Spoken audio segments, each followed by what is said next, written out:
Sa tulong ng mismong biktima, natunto ng mga pulis ang lalaki ng hold-up sa kanya sa Quezon City. Ang suspect na aminado sa krimen. Balak daw sanang ibenta ang ninakaw na cellphone para magkapera. May unang balita si James Agustin. Sakay ng motorsiklo habang nagsasagawa ng follow-up operation ng Batasan Police, kasama ang babaeng na biktima raw ng pang-hold up sa IBP Road sa Quezon City. Maya-maya napahinto sila nang makita ng biktima na nakatambay sa hindi kalayuan ng sospek. Sa daw?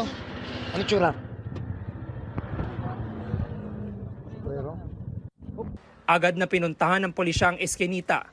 Silipin mo nga, ma'am, kung yun. Ayan nga sir, ayan po siya sir. Positive yan! Inaresto ang 31 anyo sa sospek.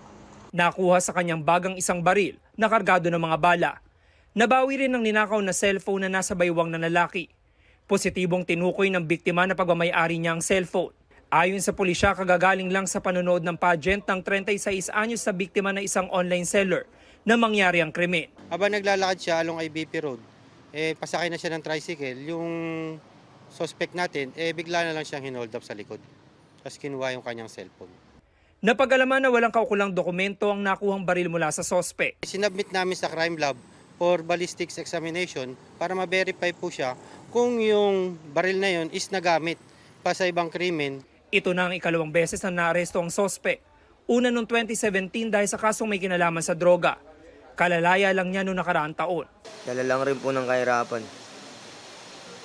Saan ano gagawin sa cellphone? Ibenta ko po sana para mapambili ng pagkain po. Yung baril na nakuha sa'yo ba yun? Hindi po, bigay lang. Napulit ko lang po sa mga gamit ng tropa ko po yun.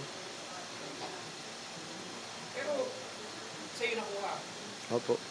Maharap ang sospek sa mga reklamong robbery at paglabag sa Comprehensive Firearms and Ammunition Regulation Act in relation to Omnibus Election Code. Ito ang unang balita. James Agustin para sa GMA Integrated News. Igan, mauna ka sa mga balita, mag-subscribe na sa GMA Integrated News sa YouTube para sa iba't ibang ulat sa ating bansa.